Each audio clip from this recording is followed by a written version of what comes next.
While fishing, President Jimmy Carter fended off the advances of a berserk rabbit swimming towards him. Amusing at first, this story became a problematic symbol of his presidency while he was running for re-election. I'm Bob Summers, and this is a presidential story.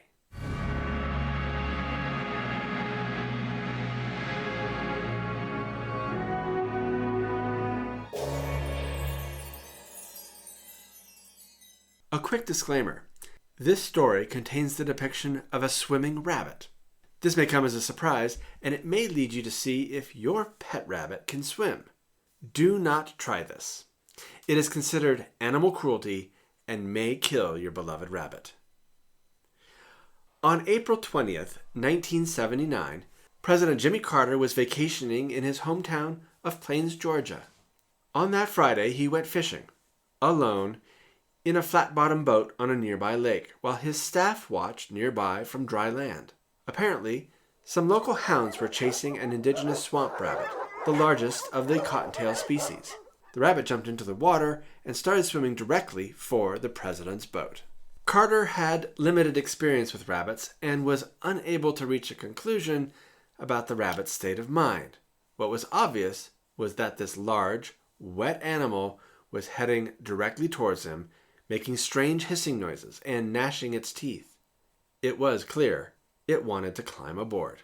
When the rabbit got close to the boat, Carter splashed some water with a paddle. The rabbit turned, headed for the far shore, and crawled out the other side. When Carter returned to his office, his staff did not believe his story. Most did not believe the story because they didn't believe rabbits could swim. A couple of months later, Jody Powell, Carter's press secretary, mentioned the incident to Associated Press correspondent Brooks Jackson. Powell didn't think it was a newsworthy story, just an amusing anecdote. But Jackson thought it was newsworthy.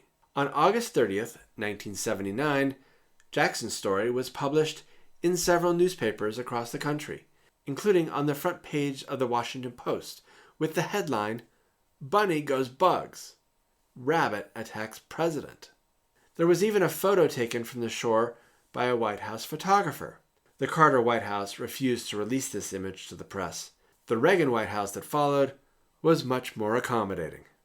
The rabbit incident became ammunition for Carter's political and ideological opponents, who wanted to label the Carter presidency as hapless, weak, enfeebled, and vulnerable. With gas shortages, hostage-taking, runaway inflation, and crazed rabbits, Carter was portrayed as over his head, and his re-election was only 14 months away. Pop culture erupted with mocking commentaries, cartoons, and novelty songs. The best of that bunch was a song by Tom Paxton called "I Don't Want a Bunny Wunny." You can find a link to the song in the description. But not everyone saw it that way. The recent U.S. release of the comedy movie Monty Python and the Holy Grail, which includes scenes of a killer rabbit slaying humans, led to some people instead describing Carter as having fended off a killer rabbit. When people heard this story, the most sensational revelation was that apparently rabbits can swim.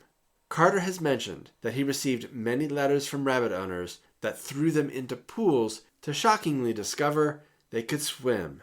And some rabbits can swim, but again, and I cannot stress this enough, do not test this with your pet. Did this story lead to Carter's 1980 election loss? It's hard to say, but it sure didn't help. And that is how President Jimmy Carter physically survived an attack by a killer rabbit, but not so much politically. Thanks for watching. If you like this video, please click the like button and subscribe to hear more presidential stories. And please visit POTUS.com to learn more interesting facts about the presidents.